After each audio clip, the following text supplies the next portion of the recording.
We're about to get started. If you go ahead and call row.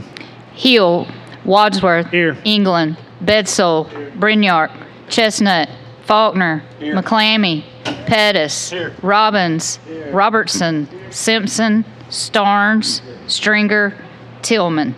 We have a quorum. Okay. We have a quorum. At the very beginning, I appreciate everybody coming, and we've got a public hearing on HB 414. That will be at the end of the docket, and on that, there will not be a vote on that bill today. And there's two bills that are being carried over. HB 405 and HB 261 are both being carried over. I do want at the very beginning to introduce three members of the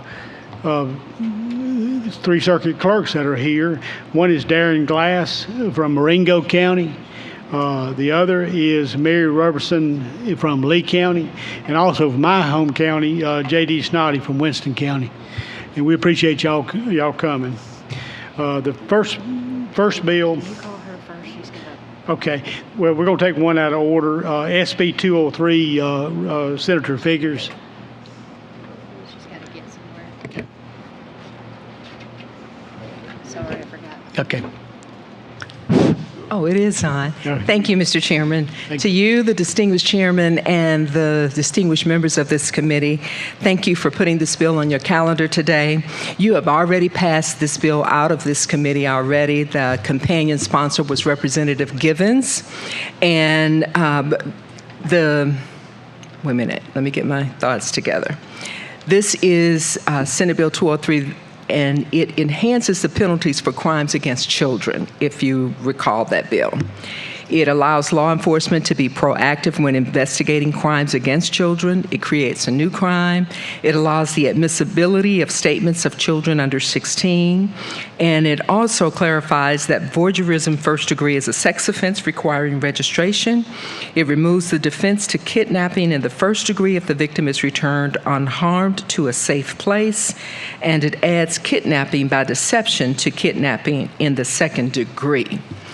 We do have another amendment to add to this bill, Mr. Chairman, and this amendment replaces residential drug rehabilitation with substance abuse disorder treatment program, and it clarifies further inpatient mental health facility.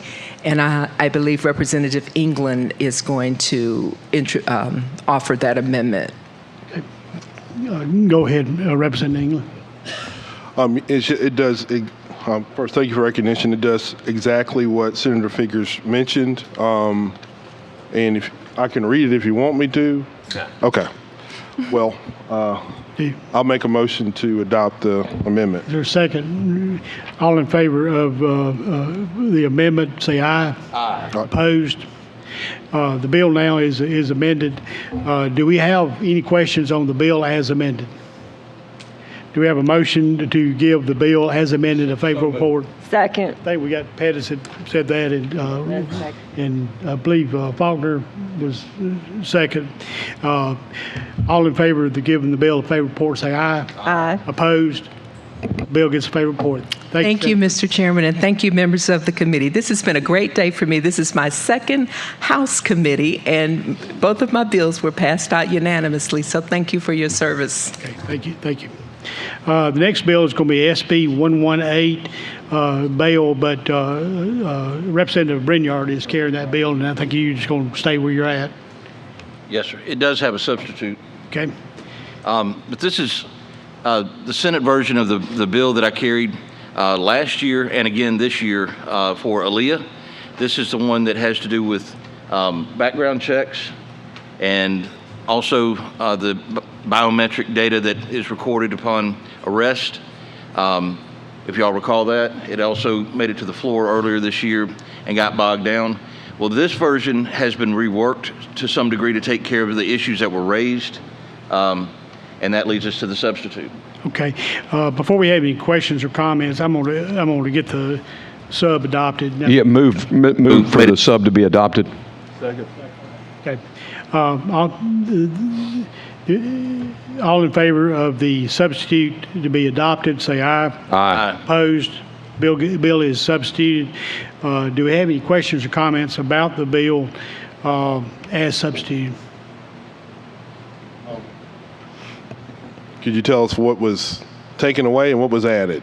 All right, the substitute will add definitions for biometric data and other terms. It requires ALEA to follow the APA procedures when specifying new biometric identifiers. It will clarify the list of authorized persons and entities are listed in the bill already. It will require participating entities in the wrap-back program to give their potential employees notice that their information will be retained for future changes to their criminal history report. And if someone misuses a criminal history report and is convicted, the judge may require those convicted to pay the victim restitution for their damages. I'd move to give the bill a favorable report as substituted.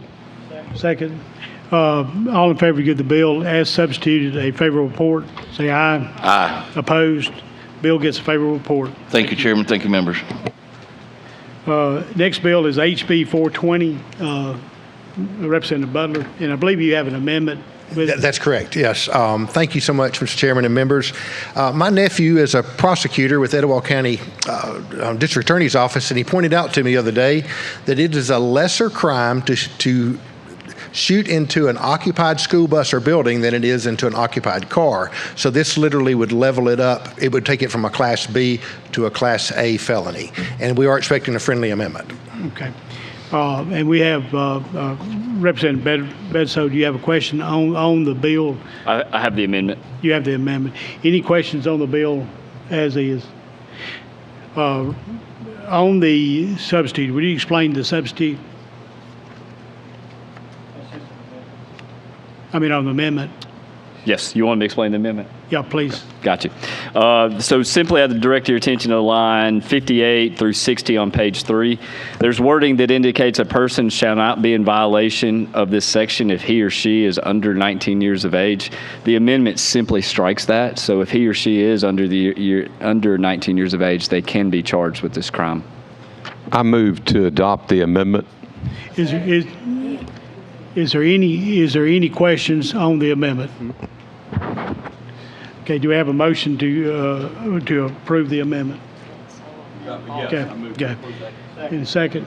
All in favor of the amendment, say aye. Aye. Opposed? The amendment's approved. Now, the bill with the amendment is before us. Any questions on the bill as amended? Move to Is there a motion to approve? Is there a motion to get a favorable report? yes, sir, as amended. Okay. Second? Second. All in favor, give the bill as amended a favorable report and say aye. Aye. Bill gets a favorable report as amended. Thank you very much. Next one is going to be Representative Barnes, HB 363. And I believe there's a substitute and then there's also an amendment to the substitute. This bill makes it a criminal penalty to enter knowingly to disrupt a church service. That's the scope, narrowed scope of what it does. Okay. Is there any, and there is a substitute? Yes, sir. Okay, would you explain the substitute? It changes in the original substitute we had. It's a 5-year minimum for a second offense. We dropped that and just left it as a Okay. Class C. Is there any questions on the substitute? I have a question. Representative Faulkner. Yeah, Representative, so obviously we want it to be a crime to disrupt, a church service. Do our existing laws, if you talk with our DAs, and do our existing laws not already cover this? But explain the difference. I'm not saying there isn't. It doesn't make it a felony, but the DA has a representative here. I'm going to let her stand up and explain that to you. That'd be great. Mr. Chairman, is that okay? Okay. For the DAs to address my question? That'd be fine. Hi, I'm Katie Langer. I'm with the Office of Prosecution Services. The way this bill is written, it takes existing crimes, the crime of riot, the crime of disorderly conduct, and the crime of harassment, and it says that if you do those things, if you enter a church building or church property with the intent to do those things, it then would elevate it from those crimes are misdemeanors to a C felony. Any Thank other you. questions? What is it? Robbins? So if you have the intent to engage in a riot, is that a felony now? No, it is a riot. If you are inciting a riot or have the intent to engage in a riot, like a riot. Riot is a Class A misdemeanor. It's 13A 11.3, and it is, right now, it's a Class A misdemeanor. Under this bill, if you did so with the intent to disrupt a worship service, it would make it a Class C felony. Okay, so what is disorderly conduct? Disorderly conduct is a Class C misdemeanor. Disorderly conduct is 13A 11.7, and it is a Class C misdemeanor. And if harassment is the same, it's also, that is 13A 11.18, and it is also a Class C misdemeanor. So if you were to engage in riotous behavior just on the street, it would be a misdemeanor, Class A misdemeanor. Yes. But if you go into a church and engage in riotous behavior, that will become a felony? Yes. And what is the punishment for a felony? A Class C felony is punished from a year and a day up to 10 years in the Department of Corrections. And of course, the judge has a lot of discretion within that time, whether or not they want to impose time in custody, or they could always suspend the sentence. So, again, what is that for a Class A misdemeanor? A Class A misdemeanor would be up to a year in the county jail. Okay. I have no further questions. Okay, thank you. Representative Chestnut?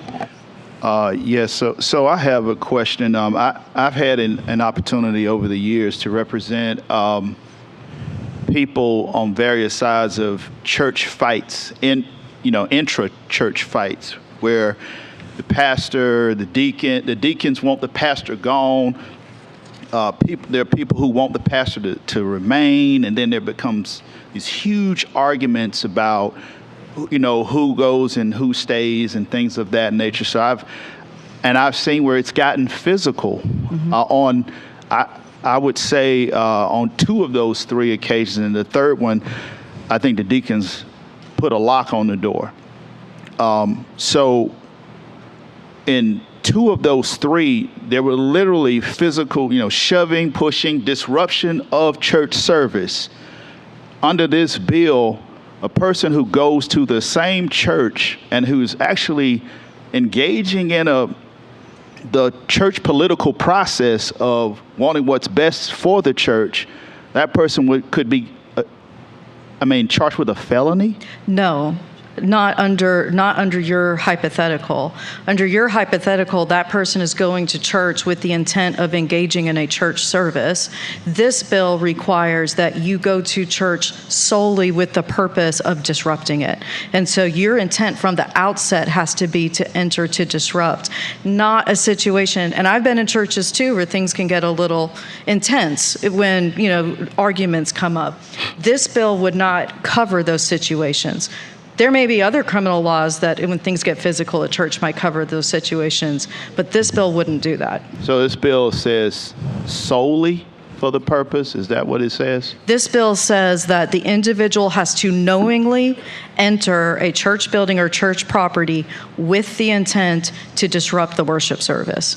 And so they have to enter with the intent. Kind of analogous to a burglary, where you enter a home with the intent to commit a crime therein. This would be very similar argument that you enter with the intent to commit a crime therein. We just specified which crimes those are. And so it can't just be any crime. It would have to be the crime of riot, disorderly conduct, or harassment. Or it also says if you obstruct the ingress or egress, if you block people from being able to enter or leave the church service. But you have to enter with that intent. Okay, so if they condition it, say if they remove the pastor today, I'm going to whip somebody's you know what. Would that violate, I mean, based on what you're saying, that sounds like that would be knowingly doing it with the intent.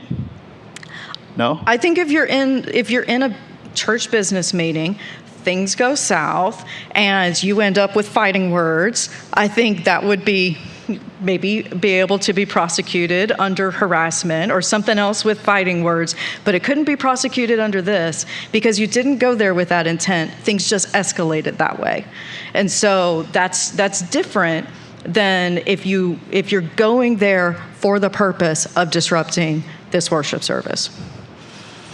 Okay, so you're saying that there's no way that anyone's going to get charged for intra-church issues under this bill, the way this bill is written. That's what you're saying? This bill was written with the specifically narrowly tailored to only address the situations where outsiders are going to a church to keep the people who attend church there from being able to worship the way they choose.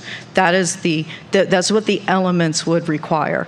A prosecutor would have to meet each of those elements. Okay, so, and forgive me because I have not read, so it does say if you're a member of the church, you cannot be charged under this law. It doesn't say that. It says that you have to knowingly enter with intent.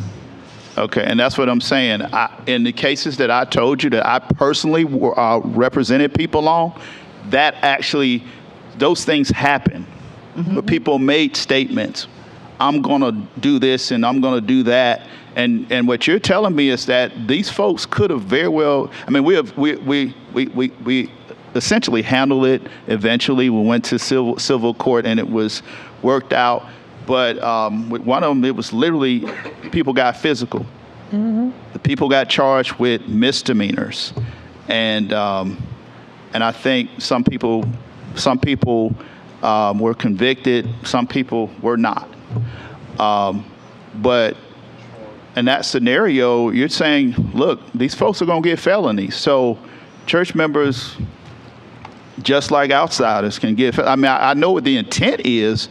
But you're a lawyer, you know very well that in Alabama, it's what's the black letter law. That's the only thing that counts. What our intent is in the legislature does not matter. It's what's written down in black and white.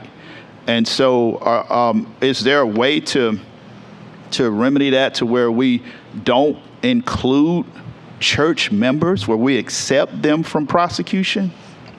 I believe the way the bill is written is narrowly tailored to encompass the situations where someone is coming there with a specific purpose to disrupt, and disrupt in a particular way, and then other situations, again, like the situations you're referring to, those people were charged, some of them, with criminal violations. I think they still could be charged with those criminal violations, but they couldn't be charged with this one if they did not knowingly enter with the intent.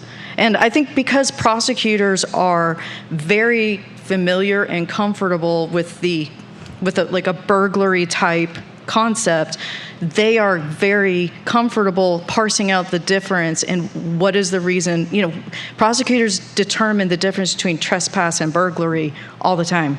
And that would be the same type of analysis. Did this person were they committing a misdemeanor offense, or did they go there with the intent to commit this, which would make it a felony? Okay, and my last comment is that what's going to happen with this is that you're going to have a lot of prosecutors refusing to do that because they're going to say, people on both sides of the church vote for me. Why don't you just take it down there to municipal court and let them handle it, because it's really not a felony. And then there are going to be a lot of cases just not getting prosecuted at all because the misdemeanor court's probably going to say, well, no, it's really a felony. We're not touching it. So I just wanted to mention that to you. Thank you. Thank you. Representative Faulkner and then Representative McKinney. Yeah, I'm very satisfied with what your bill's doing and support it. I do think we need to adopt the substitute. We have a sub, Mr. Chairman? Yeah, but Representative McCandy's got some questions first. Okay. But I did want to ask you one question. Yes, sir. Is there a federal type of federal law right now that deals with this? I'm not saying we shouldn't have a state law, and this bill's not needed, but is there a federal law that applies to this? There is a, I actually have it. It's 18 USC 247. It falls under the civil rights violations because being able to worship the way you choose is a constitutional right. The federal government does have a law that prohibits disruption of the worship service. It's structured differently than how this one is, in that it goes all the way from whether or not by disrupting a worship service you end up murdering somebody, all the way down to no damage at all. That's how the federal law is written. Ours is not structured. Representative Barnes is not structured that way, but it does have the same general idea of making sure people's civil rights are protected to be able to go and worship uninterrupted. I just have a question. Yes, ma'am. Similar to Representative Chestnut, I still have problems with it because I too know of churches and work with churches, because you're saying if they have the intent to go into that church service and disrupt. When people go in there where they have issues with ministers, they do have the intent, or that minister may have the intent to go in to disrupt. For instance, there's a local church who the preacher was fired, but he was determined he was still going to show up at church Sunday and preach in that pulpit. And there was a ruckus. So even though the members were able to get him out that pulpit, even if they had to call the police, this is a possibility where he could get a felony because he came to the church with the intent to disturb that service. Also, you've had members, or even people who are not members of that church but go there every Sunday. So they're kind of not included because they're not officially a member, but they have served for so many years in that church and they want the pastor gone. And so you have people coming to church that Sunday with the intent to stop that service and take a vote on, are we going to let the pastor remain here or not? You have doors that are locked. And like I said, I can name several right here around this courthouse, right here around the State House close by, where these instances have taken place. And I would like to see something similar to the federal law that you just read, where there are steps and levels besides just stating what you have as kind of blanket, that if you come with the intent, because this is something that happens all the time. And even in a past, probably 40 years ago in my church, we even had the particular incident where we had to take a minister to court, and he was able to move and preach somewhere else. And not having a felony, or someone in my church have a felony where they're in jail for at least a year, incarcerated because they're going to prison if it's a felony. And so I just think I would like to see this be more consideration put into it about maybe mimicking the federal law. Okay. No questions. I need a motion to adopt the sub? So moved. Is there a second? Okay. All in favor of adopting the sub, say aye. Aye. Opposed? Is there any questions on the bill as substituted? And I believe Representative England was wanting to do that. Yeah, I get why we come here and take what was normally a misdemeanor and make it a felony, because it's supposed to be like a deterrent to whatever we're doing. But interestingly enough, in a case like this, if this were a misdemeanor, a church member could go see a magistrate and get a warrant for the misdemeanor offense. You turn it into a felony, now police officers got to get involved. We got to do a police report. It's got to be presented, possibly presented to a grand jury. This could potentially happen. The incident can happen on day one, on one day, and then you may not be able to get a warrant for whatever happened for months, which is interesting. Because at that point, if the whole point is to make it a deterrent, you get more of a deterrence out of a misdemeanor than you ever would with a felony. Because with a misdemeanor, the the concept of the criminal justice system, swift and sure, is always more efficient and effective in the misdemeanor court because it happens quicker than it is in felonies. And I like to have these conversations with folks about why we charge things a specific way. But you're essentially, at some point, when this is a Class C felony, you got to go to a police officer. Police officer got to go to a magistrate, and you ultimately could indict somebody for disorderly conduct in a church. And I mean, when I say disorderly conduct, somebody going to a church with the intent, but goes in there and just starts yelling and screaming, right? They're removed. When they get removed, then somebody gets a police officer. Police officer goes and presents it to a magistrate.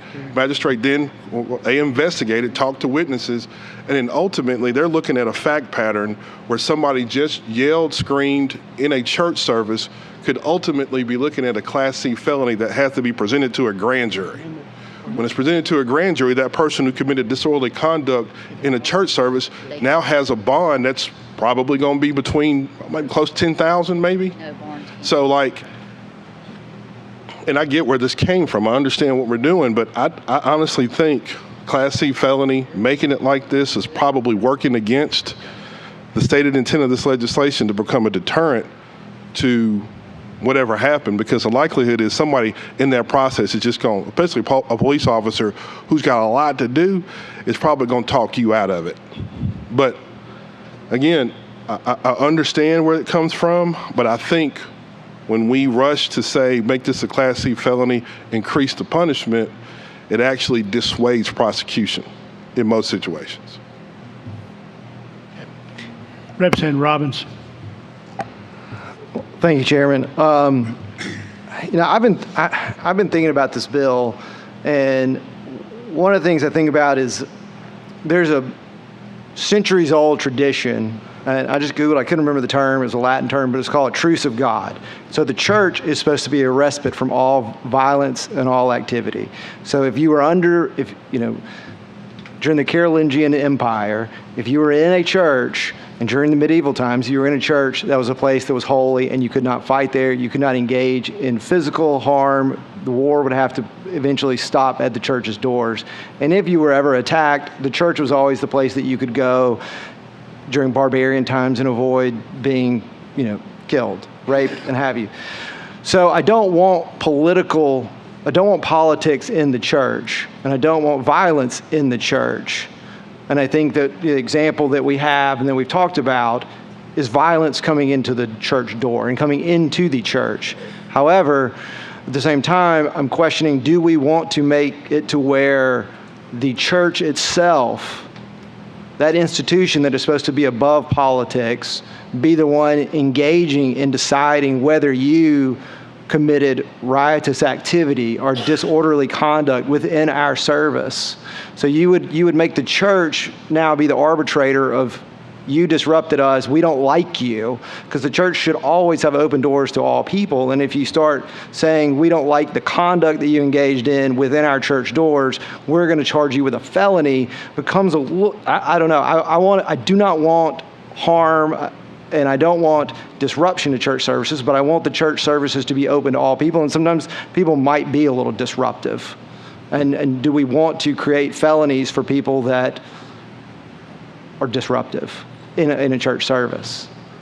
Or are we kind of violating the terms of what a church is meant to be?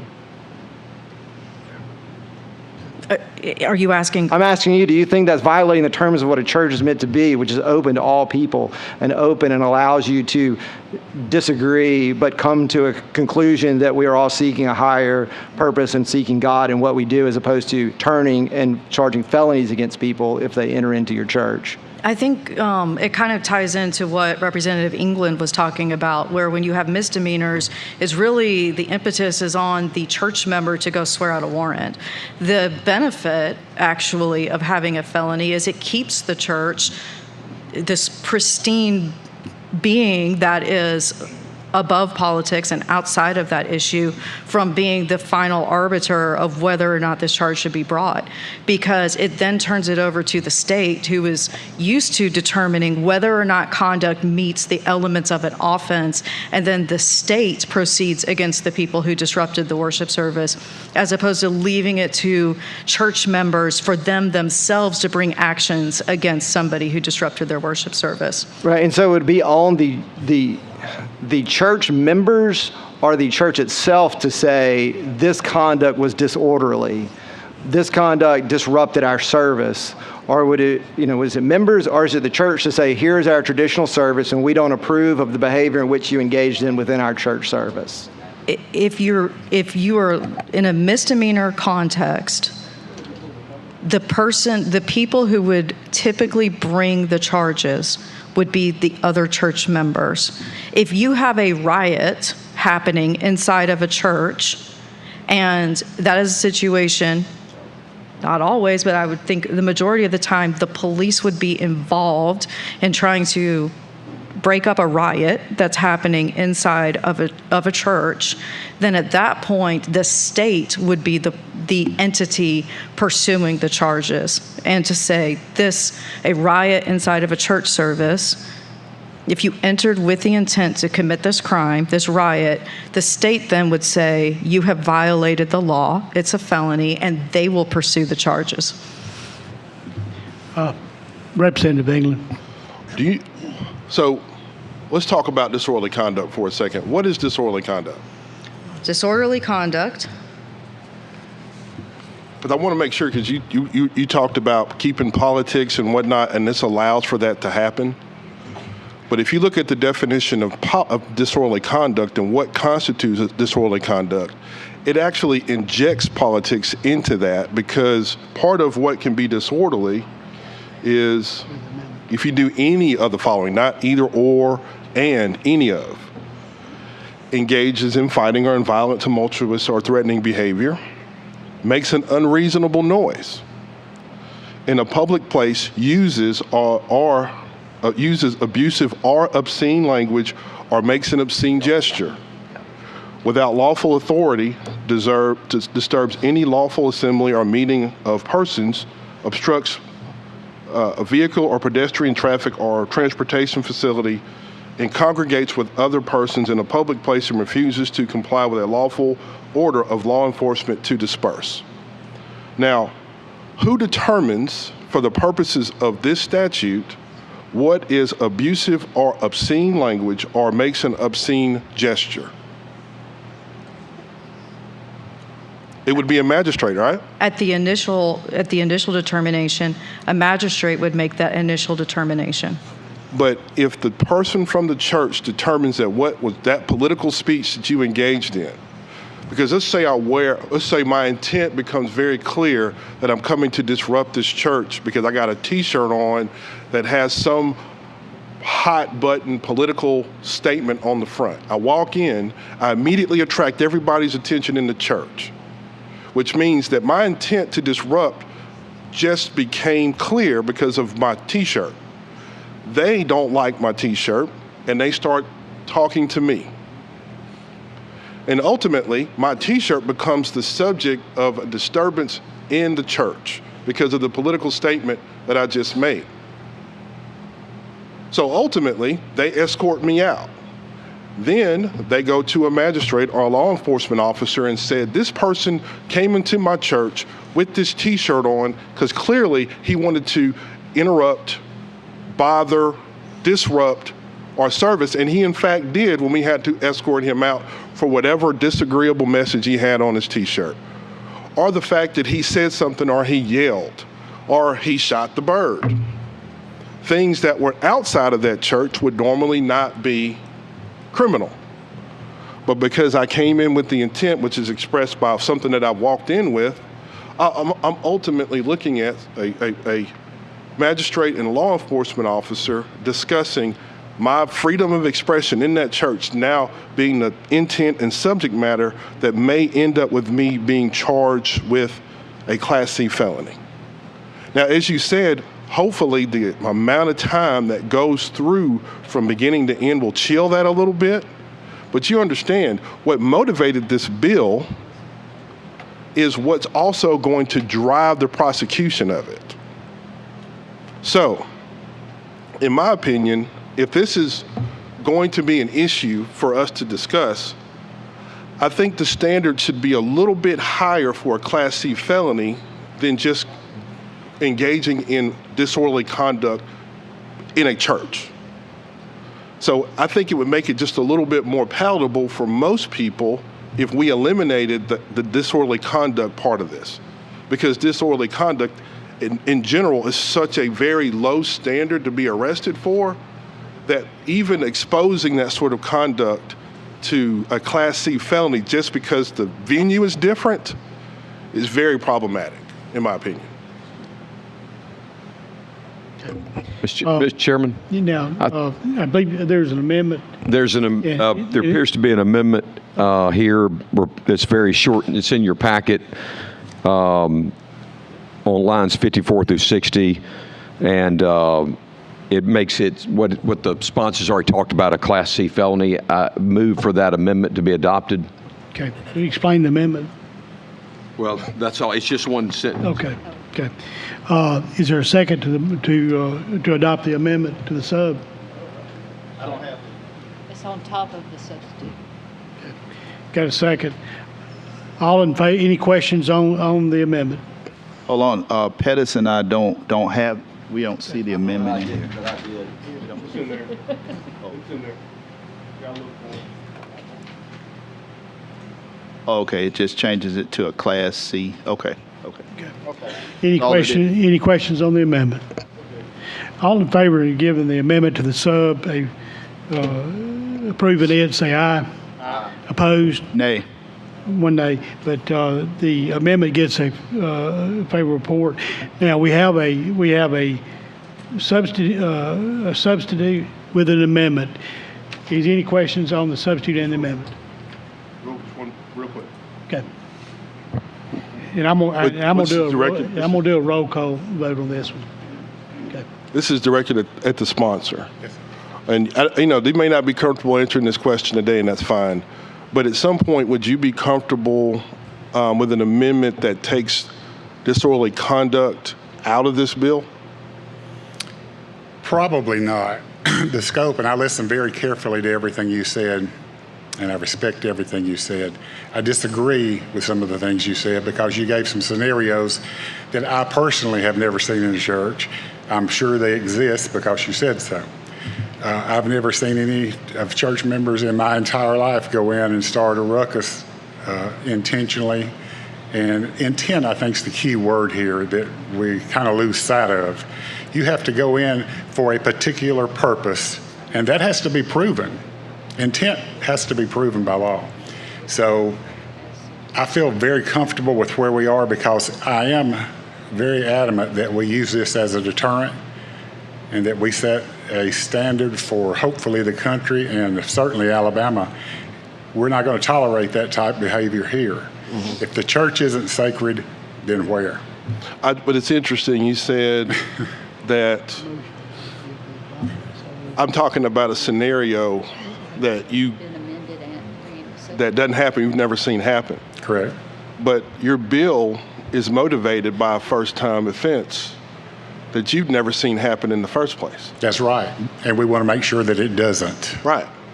So we're not here in the business of producing legislation or talking about fixing it or making it more narrowly tailored to just address specific situations. Mm-hmm. Because if you've never seen it and you're motivated by the first time you've seen it, then obviously that means that some of the incidents that I'm describing could potentially happen now. So what I'm trying to do is prevent what would normally be an innocent act, innocuous act, from becoming a Class C felony. And listen, a disorderly conduct today is a Class C misdemeanor. That's right. You wouldn't even go to jail for it.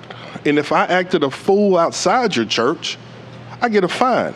But if I act a fool inside your church, I'm looking at a year and a day. That's right. So don't do it inside the church. But I mean, and again, if you don't want the conduct, it shouldn't really matter the location. But but there are points though. that disorderly conduct itself is protected speech. It doesn't matter what the venue is.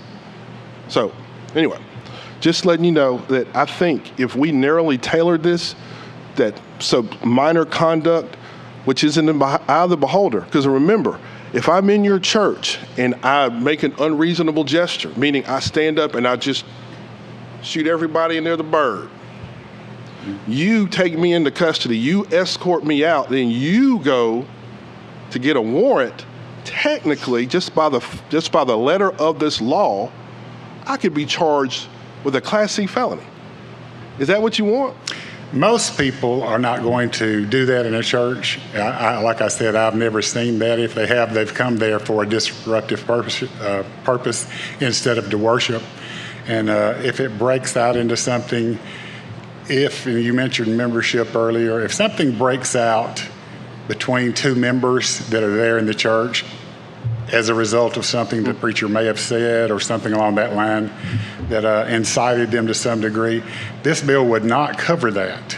This is for someone coming outside of the church with the intent to disrupt. So, you know, those things are very speculative, and so I'd like to keep the bill like it is. Well, Okay. Any other questions or comments?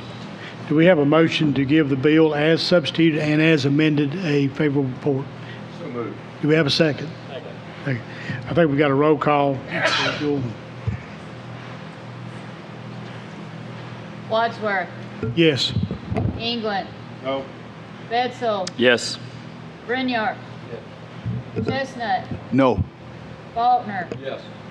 Clammy, No. Pettis. Yes. Robbins, Yes. Robertson. Yes. Starnes, Yes. Stringer, Yes. Yeas have it. The bill gets a favorable report. Thank you, Ms. Barnes. Thanks, sir. Thank you, members. We have HB 263, and there's also a substitute.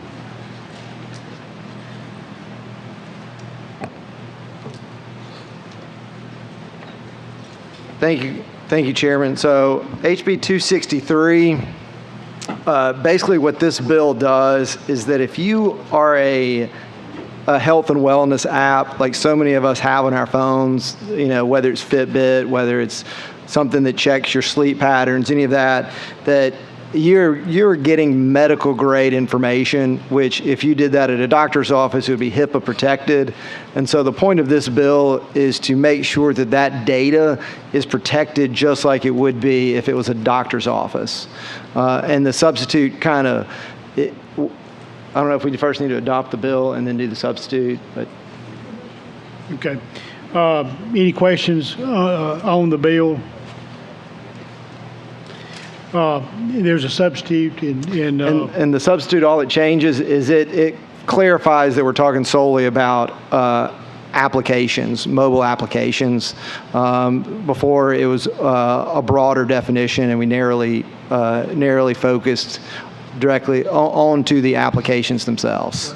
And that's the gist of the substitute. we have a second. I'll have a second to substitute. Yeah. All in favor of giving the bill as the bill to adopt the sub, say aye. Aye. Opposed? Now we have the bill as substituted before the body. Any questions or comments on the bill? All in favor? Do what? Got a second? Second. All in favor of giving the bill a favorable report as substitute, say aye. Aye. Opposed? Bill gets a favorable report. Next was HB 327. It's also got a substitute. 327, what it does is it establishes a right into every individual's voice, basically into their name, image, and likeness, and it provides for how that ownership would even pass in the probate code, who would own it. It would also create a framework for how you can use that name, image, and likeness and require express written consent and contractual agreement to use someone's name, image, and likeness. And that is the bill. Okay. Mr. Chairman? There's a substitute. Have you explained the substitute? Well, I explained the bill as a whole, but the substitute, what it does is it, again, narrowly focuses in on very specific platforms that use it, and I can go through each thing, but the bill's been rewritten several times at this point, so I kind of explained the bill as a whole and the substitute. Now, is there any questions or comments about the substitute? Yes, sir. Representative Fox. Thank you, Mr. Chairman.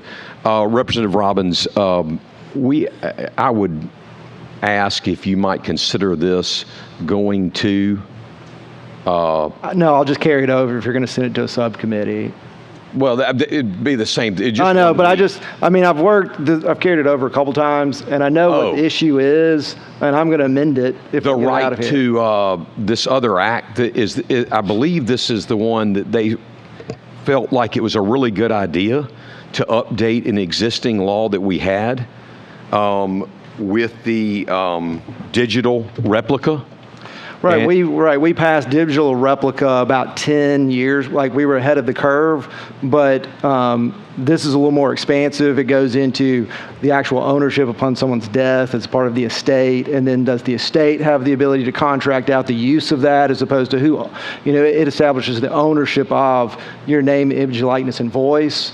So it's a little more comprehensive.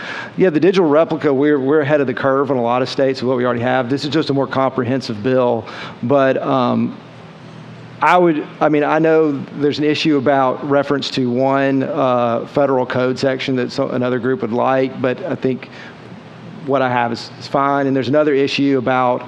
well, I can get with you. I could get with you about that issue after we pass it out. I was just really asking. I think it was... I wish I could remember the name of the act. Well, it's the digital replica. I mean, our bill we passed in probably 2014, and it's in our code, is about digital replicas, which predates AI generation. And it predates, obviously, the way in which you can, through AI and other mechanisms, recreate a voice. So, or an image of anyone. Like they could create an image of David Faulkner for whatever product or whatever use, and this gives you the framework, and then who would own your name, image, and likeness upon your death. I think it was called and I agree with that about updating the definition because it did predate AI.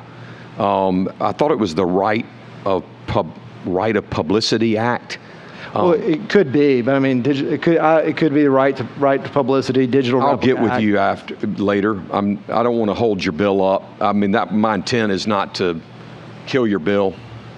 I'm just seriously was asking that question, but I can get with you after this if you're willing to work with me on that issue. Yeah. Okay. Representative Robbins, you've done a motion to adopt the sub. Is there a second? Second. Second. All in favor of adopting the sub, say aye. Aye. Opposed? The bill is adopted. We got before us now a bill as substituted. Is there a motion to give the bill as substituted a favorable report? I move. Is there a second? Second. All in favor of give the bill a favorable report, say aye. Opposed? Bill gets a favorable report. We're down to, we got one more bill to go before we have public hearing, but it's HB 348, and I believe there's an amendment. Yeah. Chairman, committee members, this bill would require an illegal alien who is charged with a violent offense to be detained pending on pretrial hearing. The bill would authorize the court at the pretrial detention hearing to deny the defendant bail if the court finds that no amount of bail would reasonably assure the defendant's appearance in court. This bill would also establish a presumption that based on the defendant's status as an illegal alien, the defendant is an inherent flight risk. And there is an amendment, I believe, Mr. Grignard's going to bring. Let's go ahead and read the amendment. Okay, the amendment simply replaces line 30 through 33 on page 2 with the following. Paren B, If a defendant is an illegal alien and charged with an offense enumerated under Section 15-13-3 Code of Alabama 1975, the defendant shall be detained and is. Is there any questions on the amendment? Representative England. What is it practically? What does the amendment do? Does it match it up with the Nias law? Well, it takes out any unconstitutional crimes that would. Wait a minute. There is no amendment. No, I'm not. The unconstitutional parts of it. I wanted in the initial bill. I wanted to put drug trafficking in with it, and that was in that code of the 12. Found out that was not workable, and so we changed it to violent crimes. I mean, so because there are we've got separate definitions for what a violent offense is for the purposes of the code, and the Ania's law list was more restrictive than the list that you would have the criminal offenses that you would have included in the original version. And what I'm wondering is if this amendment narrows it down to both, so they're both the same. Yes. That's what it does? It should, yes. Yeah. Okay. Representative Brainyard, any other questions? Representative Brainyard did the motion to adopt the amendment. Is there a second? Second. Second.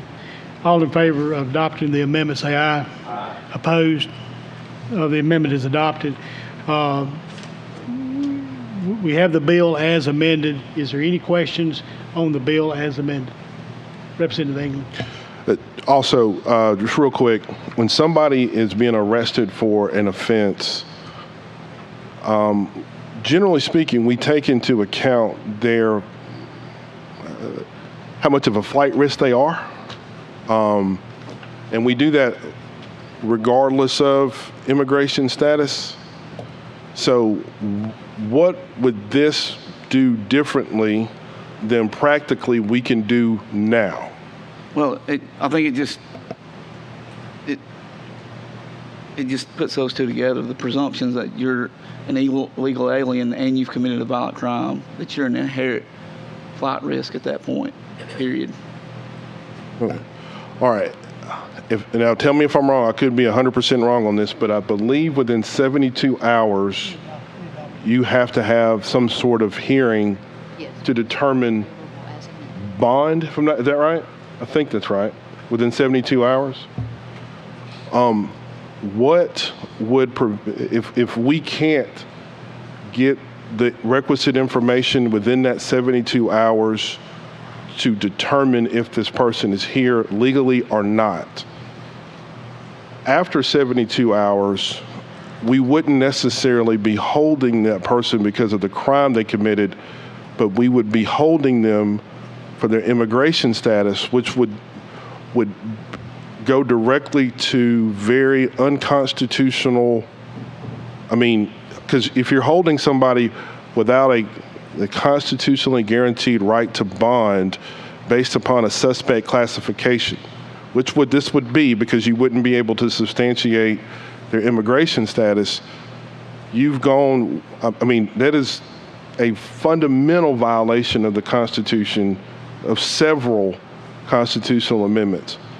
And I don't think it's necessary because I believe that prosecutors have the ability to demonstrate to the court that a person is a extreme flight risk and shouldn't have bail without requiring the judge to take into account their immigration status. So what I'm trying to avoid here is putting us in the very unenviable position of a judge asking questions that could ultimately lead to an inquiry about where somebody is from and all those sorts of things in considering whether or not they're released, which again would run us seriously afoul of several constitutional principles. Well, I think this bill just ensures they get that pretrial and they're detained until then, because I think bail is not it's a procedural right, not a. Did you say it's a procedural right? Right. That's the way they ruled it, I believe. It's one of the Bill of Rights. Yeah. it's not necessarily procedural as much as we owe you a hearing to determine whether or not we could. But Well, besides, this would set the procedure in place. That see, I think the issue here is that part of the procedure could cause a judge to ask questions that they cannot ask, like not supposed to ask when we're talking about bail, meaning where you're from. Because generally speaking, those are off limits. And the judge usually doesn't ask those sorts of questions unless we're talking about a person being in extreme flight risk, which could, just for example, if you're drug trafficking, we've set bonds on people for $1 million. And that'd be their only offense because of the fact we believed that they're a flight risk. So I don't necessarily believe that you need to put into code giving the judge the ability to deny bail based upon someone not being from here. That's a really bad question. It's a terrible hearing. I wouldn't even be comfortable participating in that.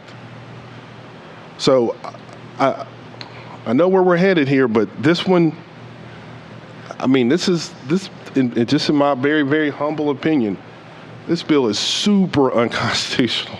It's a bad idea. And that's just me, Is that different? Is that different than regular? No, you could argue some of these things we do are arguable. This one may not even be arguable. Okay. But that's just my opinion, very humble opinion. Okay. Any other questions or comments? Do we have a motion to give the bill a second report, a favorable report as amended? Okay. We have a second? Second. All in favor to give the bill as amended a favorable report, say aye. Opposed? No. Well, bill gets a favorable report. Thank you, committee. Thank you. Now we're on to the public hearing now. HB 414. We've got 4 people here to speak on the bill, and all 4 are opponents. You'll be limited to 3 minutes each. Tim Gothard.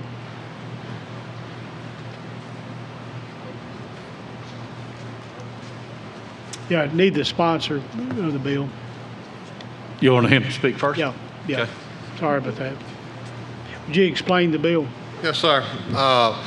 The bill takes the existing current law, which says that you cannot transport a wild hog, and it changes one word, transport to release. You cannot release the wild hog. He has to end up dead.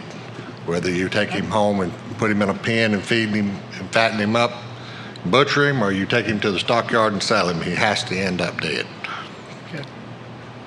Does any of the members have, before the public hearing, have any questions to the sponsor?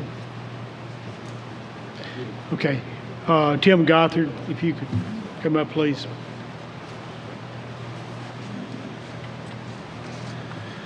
Mr. Chairman, member of the committees, thank you for the opportunity today to speak to you. In 2013, we put together a group called the Alabama Feral Hog Control Council. I've had some information provided to you. In 2015, Representative Reed Ingram and 13 other House members introduced and passed a bill to increase the fines for transporting live feral pigs to $2,500. That grew out of the Alabama Feral Hog Control Council identifying things that they felt like were contributing to the worsening pig problem. And had a unique opportunity this morning. The Alabama Conservation Enforcement Officers Association Board of Directors met at our facility. I had completely forgotten about it. And then when I saw them drive up, I said, well, I'm going to go ask them. There were 11 conservation enforcement officers. I asked them 2 things. Had increasing these fines over the last 10 years been helpful against the battle to reduce transportation of live feral hogs? Their answer was yes.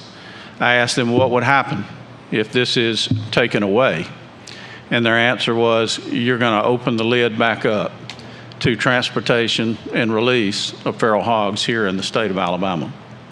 We're opposed to the bill on those grounds. We've worked hard as a group. I don't speak on behalf of the group today, but we've worked hard as a group to address problems that we think are exacerbating the feral hog problem. But I do have a suggestion, and I even shared it with the sponsor a little bit earlier. We would welcome a resolution, even a joint resolution, that would ask EPA to expedite permitting of sodium nitrite, a toxicant that has been tested in Alabama for use with feral pig control, for it to be permitted on a very restricted basis so that USDA personnel who work on feral hog control could use that technique, and it would be putting a tremendous new tool in the tool pouch for us to help deal with the feral hog problem. If that turns out to be something that any of you or as a group would like to do, we'd be happy to sit down with you, talk to you about the kind of language that allow that to happen. That would be helpful to us. It could be helpful to you. It would be helpful to our federal elected officials who have been working with us to try to achieve that goal, and also too have helped make sure that we secure federal money every year to come to Alabama to help fund trapping efforts with feral pigs. Mr. Chairman, thank you for the time.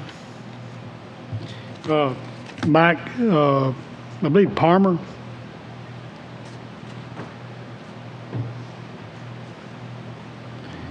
Please identify who you're with. I'm with Alpha Group. I am Mike Palmer from Ottawa County. I've been a wildlife manager for 25 years. I've been dealing with pig problems on our property for the past 15 years. Transportation of pigs and wild pigs to me is a dangerous concept. These are dangerous animals. They pass disease on to different places and different properties. I have seen firsthand the damage that they have caused to our property. The wildlife ecosystem that they have devastated on our property cannot be changed back. As a biologist that I've been able to obtain a degree in, when you study the concepts of pigs and pig behavior, a female pig of 6 months of age can conceive and have offspring after 3.5 months. Okay, a healthy pig, a healthy sow, in 1 year's time can produce 30 pigs. It's a numbers game. If we transport pigs across counties in different areas, all we're doing is passing on diseases. We're initiating the concept of putting those pigs in areas that they've not been before, where they could do damage that cannot be changed back. As stewards of the land, to me, as growing up, my father and my grandfather instilled in me was take care of it, leave it better situation than for your grandkids and your children. That's all we're trying to do here. Transporting pigs in any form, live form, is a dangerous concept, not only for this county, but for other counties. Thank you. Okay, appreciate it. Aaron Beasley.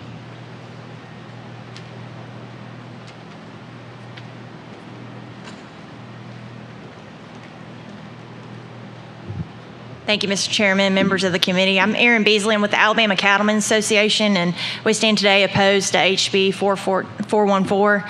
As y'all probably know, feral hogs, they wreak havoc on landowners and much across the state of Alabama.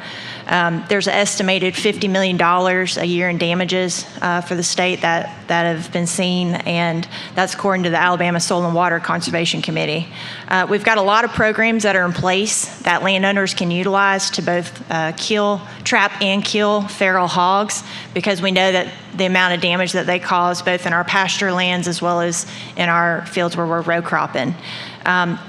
To my knowledge, there's not another state that allows just general transportation of feral hogs. There's some permitted practices that take place, certainly, but just general transportation is something that's prohibited across all of the states. allowing transport of live feral hogs, it really undermines a lot of the efforts that have gone into trying to control these things for the last 15 years, as Mr. Gothard alluded to, and Mr. Palmer as well. They are an invasive species in this state. We know that, many of us that live central to South Alabama. If we put a hog on a trailer and start to move it across county lines, we really open ourselves up to a lot of liability and honestly the opportunity for a lot of bad actors out there. We could have just general release of hogs and as the bill sponsor alluded to, taking them to a stockyard. That's a really bad idea. For those that don't know, stockyards, which we have over 20 of them across the state, they're an opportunity for livestock owners to sell and to move their animals. It's a process that takes place every day in this state. And if you ask any stockyard owner, I know for a fact, they would, if you showed up with a load of feral hogs, they do not want them. As one of them told me this morning when I was talking to him, he said, Aaron, if your facilities can't hold water, they won't hold hogs either. And I agree 100% with them. So it really produces a liability on those businesses from that standpoint, as well as from the disease standpoint as well. So our goal is to protect agricultural lands, and we want to continue to work on the things that are in place that have been effective with these hogs. We know they're an issue. We know that we don't have a great control over them at the moment, but there certainly are a lot of tools, as Mr. Gothard alluded to, that we could be looking at that would be helpful to landowners. Transport of them is going to be something that's very, very much a negative impact on the situation that we have in front of us. So thank you for the opportunity to speak on this bill. Okay, thank you. Chris Blankenship.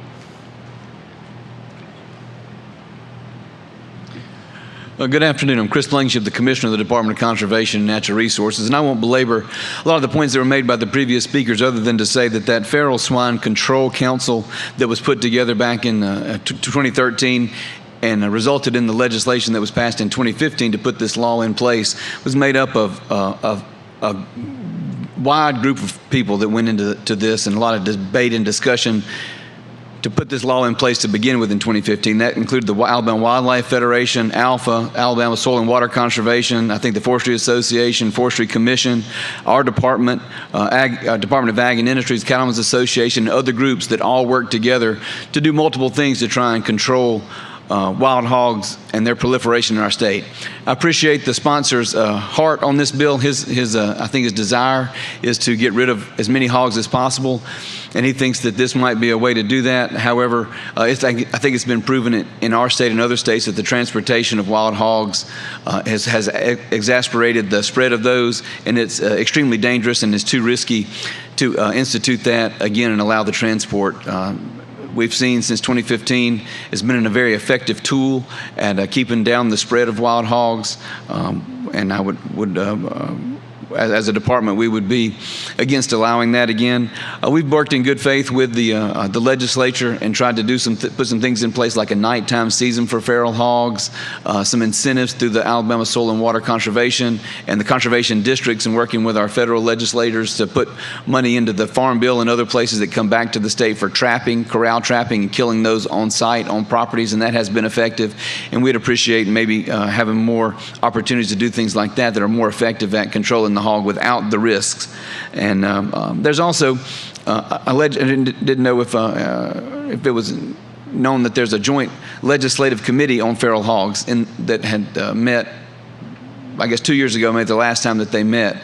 But that would be good to hear from that joint legislative committee of your peers to see what their feelings are on the bill. And as a department, we spend about $2 million a year trying to eradicate feral hogs on forever wild property and wildlife management areas, and we see that allowing the transport of these hogs again would be very detrimental to spreading those to other areas that don't have wild hogs now. So thank you very much. Okay, thank you, Mr. Blankenship. That concludes the public hearing. Does any members of the committee have any questions or comments to the sponsor or to any of the speakers? I see none. We're not going to vote on this bill today. It'll be carried to next week, and this will conclude the hearing. Judge Hill has been out sick for the last couple of weeks, and hopefully he'll be back next week. Y'all have a good day. The meeting is adjourned.